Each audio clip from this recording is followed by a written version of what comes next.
We're taking the learning right to the classroom. The classroom is really the focus and our unit of learning currently.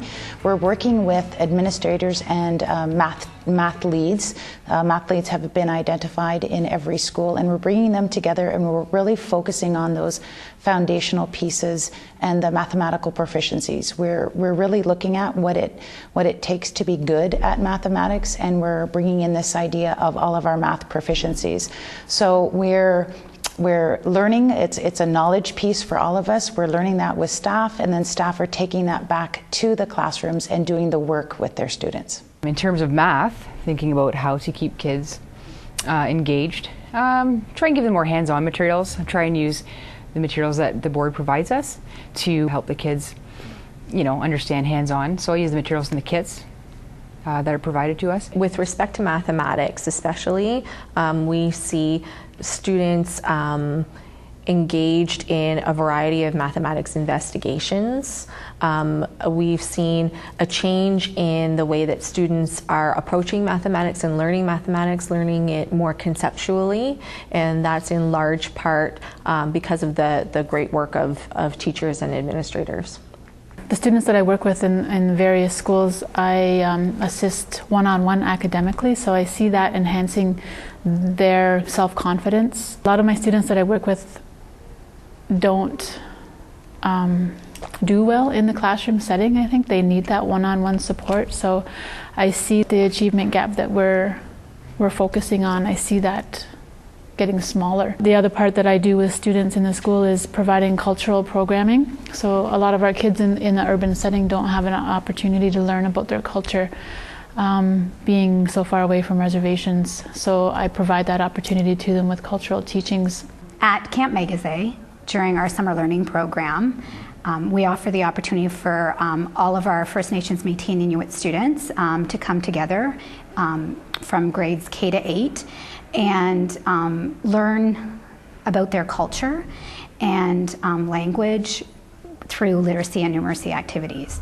So in those activities, we see students engaged in learning about Haudenosaunee and Anishinaabe teachings, as well as language. During the summer learning program, we're told from different educators that the students are much more willing and open to take risks and to share their voice in the space, and we think that that's because it's about having students who are similar to them in background and experiences, as well as the content area is something that is important to them and to their families. Even in my own classroom this year, I see students when we're working on something in class, we were doing a math activity, building some patterns, and I see and hear students talking about it at recess. Hey, you know what I'm going to do after recess? I'm going to do this. Engaging them in hands-on activities. A lot of them are visual learners and hands-on learners, and we see that learning going on not just in the classroom, but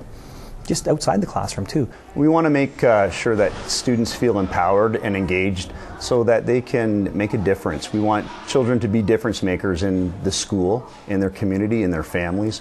We want to make sure that they feel that they can take ownership of the things that they want to do. We had several initiatives this year in our class that the students created. We had an initiative called Lightsavers, where the students requested that all classes in the school shut off one set of lights for the remainder of the year so that they can conserve energy. It was important for them to take ownership of that too, to design the project, to do the announcements, to get everyone involved. They did an initiative called Helping Hands, where they collected hats and scarves and mittens for the homeless. And they did everything. They felt empowered, they felt impassioned by this. They did all the work, and we collected over 400 hats and mitts that we donated to the downtown mission. So we want children to feel comfortable that regardless of their age, they can make a difference. One of the things that we focused in on is our growth mindset. We've done a lot of explicit teaching about what growth mindset is about.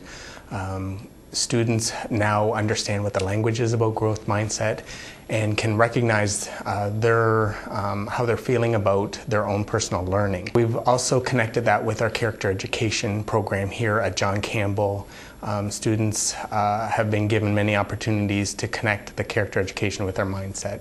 That, along with the use of technology, creativity, collaborative inquiry in the classroom, have really supported the students' learning here. It depends what we're doing. Sometimes I'll have the students investigate the manipulatives on their own, or I just use the math kit to support whatever unit it is we're working on. But I always have it out where they can access it easily for when they're problem solving and stuff like that. They know they just go right to what they need to solve problems. Oh, they're learning really fast, and I didn't know how she was going to cope with other kids, but the last year and a half was just remarkable. They learn how to share, they learn how to cope with each other, and she actually really enjoys it. The way she's learning real fast is just counting, talking to each other, and it's kind of comical the way they kind of play with each other, and they have their own tongue, especially at this age. But she's learning the words real fast, and each kids are learning stuff off each other, which I think is just remarkable. I'm just amazed at that they accept kids even when they're just newborn until they're 4 years old, and the way they respond to the teacher and the teacher responds to them is just remarkable. That's the only word I can say. Well, when the PFLC, they're engaged with their parent, caregiver, grandparents at various times during the 4 hours that we're there. So depending on how long they stay, they are engaged continuously with that person. So we set up our learning stations, we set up activities throughout the room, so they come in and they play with their parent and they're learning. And at circle time, we all sit together, everybody does. The parents, the grandparents, everybody, and we do everything together, and we always include a math activity. And so the parents and grandparents, caregivers, are learning along with the children. And they're surprised when they find out that the things we're doing are actually math related. Well, in math especially, students are doing a lot more creative things. The questions are open-ended, which gives them a lot of scope to be able to think of their answers and work with others to do their answers, and they're far more creative in their responses than they have been in the past. And one of the great things is that we really emphasize here that school is a safe place to make mistakes, and so they're learning from mistakes that they make in math or that somebody else does. And the teachers are really helping to facilitate a lot of that, because that's what the motto is in their classroom. I believe that our students are empowered every day.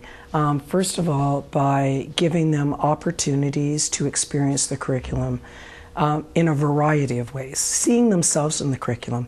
We've got a number of documents with our board, Roads to Freedom African Canadian Curriculum, and being able to have the children see themselves and their communities as important parts of the curriculum in the Canadian society. I see students are starting to really take ownership over their learning. They're starting to not just be passive learners. They're, in some classes, able to actually kind of drive their own educational vehicles and decide what pace their learning is going to work at. And so it gives them the opportunities to spend as much time as they need with certain content, or move a little faster if that is what they need. It allows them to have more conversations with the teachers and actually get a deeper understanding and spend the time with the material that they really want and need to. I have a learning disability and I'm in the learning support room a lot, and we have a really good learning support community here. Our learning support teacher is great. Without that room, kids with learning disabilities like me and others, they wouldn't be able to succeed in class with their extra time and extra help that they get there, and that it helps a wide range of kids greatly succeed. I see the students engaged at school when they participate in extracurriculars so that they feel more comfortable at school, such as their intramurals, because it gives them the way to de-stress at lunch and work with people at school, make friends, have teamwork skills and communication skills in there, and it really helps them to see school not just as a way that come to school learn. It helps them have fun at school, and they just learn better in the classroom once they have that connection with other people. There's a lot of opportunities available to students at our school, different clubs, programs, sports teams. Students can get involved in student council, they can join sports teams, there's intramurals. There's a lot of ways that students can get involved and enrich and enhance their learning and leadership skills. We recently just had Science Olympics, and we make teams to compete at Ontario universities. and we all contribute. Like each person kind of has their unique abilities. Like one person might specialize in bio, one in physics, and computer science, and we all work together to get great results.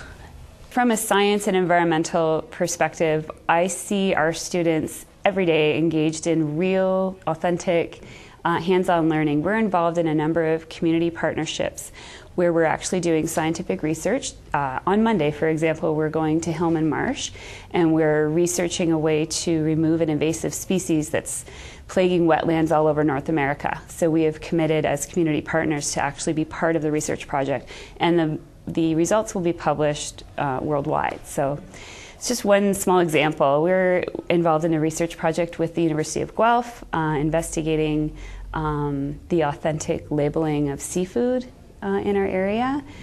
And I see the students not just learning in the classroom, learning outside the classroom, engaged in hands-on learning. If you walk through our hallways at lunch, before and after school, you'll see that they seek the extra help that they need, and they're involved in, from my perspective, I see eco-team students, and we've grown from 3 students to 52.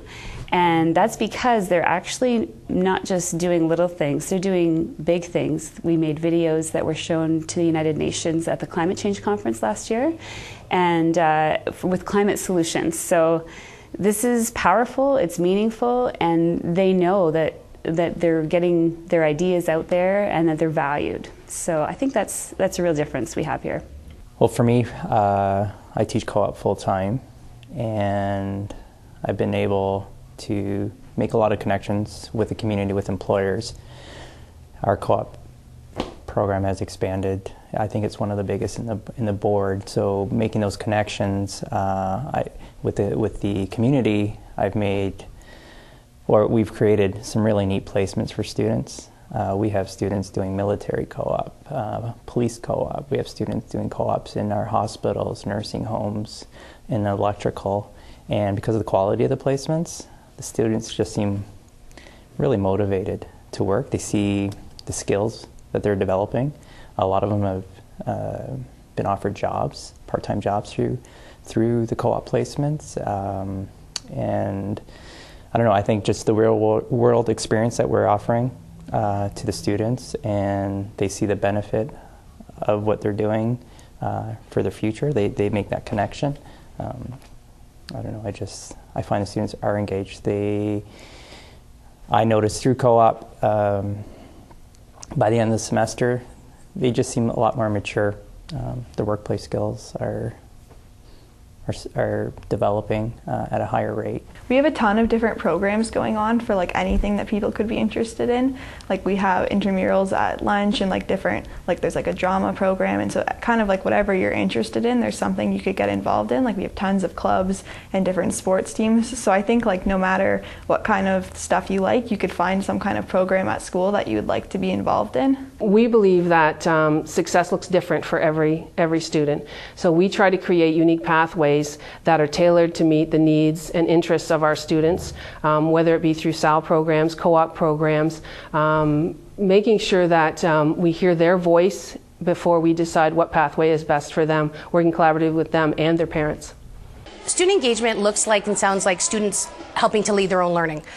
Taking an inquiry stance, what are you interested in, and taking a look at where the curriculum comes into that. When students are interested in leading their learning, curriculum is found and covered in many different ways. Looking back, it's amazing to see that even though the topic may not be something that I had planned or I had thought they should look into, their learning, their enthusiasm, their engagement covers many parts of the curriculum, and they love doing it.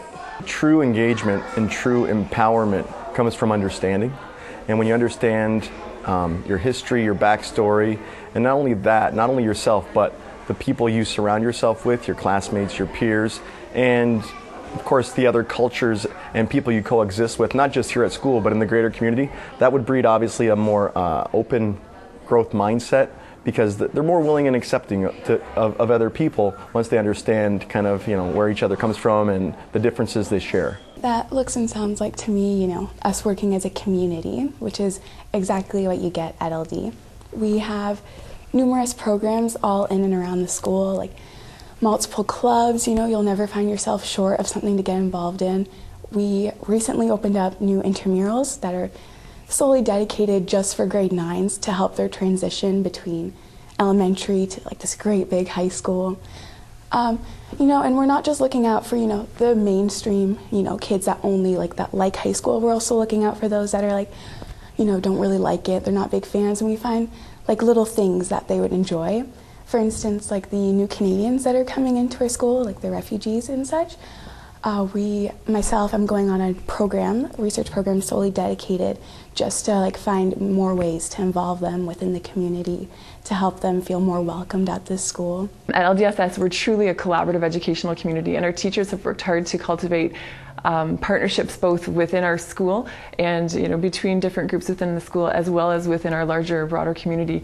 One of the partnerships that we've worked hard to foster or partnerships within the community is with the Leamington District Memorial Hospital. And out of that partnership, we started a project to design a mental health app targeting teens who wish to track their symptoms as they need maybe a conversation starting tool with people within their circle of care. They can kind of bring that information and kind of get the care that they need at that point. We went and took that project to the Hacking Health event, the international event in Detroit in 2015, and we won an award. We won gold at the event for that work, and that was really exciting. The students that were involved in that, you know, just felt so exhilarated really by their success and by the way that they were able to help other people within our community as they developed that project.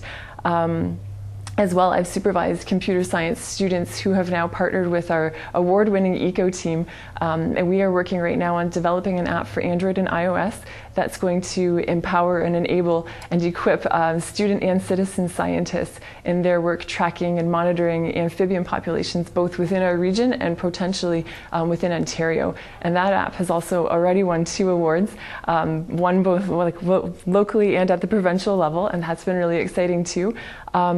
This really, like all these types of things, really allow students to apply their skills to real life contexts, and it's so authentic and it's engaging, and it helps students not only see where their skills can be applied, but also the breadth of opportunities that are available to them once they take a specific set of skills out into the real world.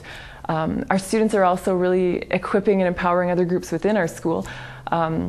One project that comes to mind is our students, our computer science co-op students again, who developed some lessons and some training material for grade 9 students in business classes, and they taught them over a unit how to code, and that was pretty neat. They've also run and hosted a STEM day here, an enrichment day for grade 8 students. So those types of opportunities are what we see happening here to create some authentic learning for our students here. Our partnerships, it's all about the partnerships. Student engagement is at the center of what we do at Leamington District Secondary School. It's part of our school improvement plan where we actually give students opportunities to have voice as we prepare for process for improvement, as we are making changes for the new school at Leamington.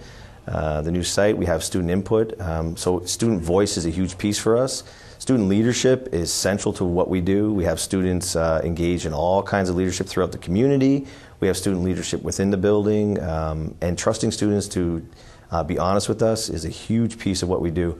Probably one of the best things we've done in recent memory is our mentoring program, which takes all of our grade 9 students, matches them with the senior mentor, and shows them that we really care about them and helps build community so that when they start with us in grade 9, they understand their position in our school community, and they then become contributing members throughout their entire time at high school. So student engagement is really core and central to what we do. Students here at Leamington High School are engaged in a variety of ways. So first of all, in class we work on the skills, culinary skills, so that they can build real life skills that they can take either home or they can apply to a career if they choose. So they get also engaged by doing events, different catering events. So sometimes they'll be catering classmates, they'll be catering to teachers in the school, or we'll even cater events in the community as well. First of all, for student engagement and student empowerment, I think the most important thing is that there has to be a relationship of mutual respect between teachers and students. And then good learning can result from that. So I see that all over. I see that in the Feed the Pride breakfast program. I see that in the lunch program, so no kid goes to school hungry. I see that in all the service projects that the student leadership crew does. I see that in the intramural program that's run at lunch for all the grade 9s, 10s, 11s, and 12s. And I also see that in the mentorship program that we're starting this year for grade 9s new to the building, to get them comfortable and to help them with issues that arise to ensure that they're achieving their potential at school. We need to have our students not be afraid of challenging themselves. They have to be not afraid of being wrong on occasion and using these mechanisms for the purpose of learning. So being wrong and being challenged, those are the mechanisms through which we learn. And we find that a lot of times students who are focused on perfection, at some time in point, they will be set up to be unsuccessful because they are so focused on perfection that they're not really learning and they're not engaged. That challenge takes a whole different approach depending on what you're teaching and what subject area and what level, but it's empowerment through students being able to identify their strengths and focus on building those strengths to the next level and then being empowered by that and sharing them with other students. I see students in our school as being the students who are set up to and empowered to learn, as students who are excited to come to school because they want to be challenged.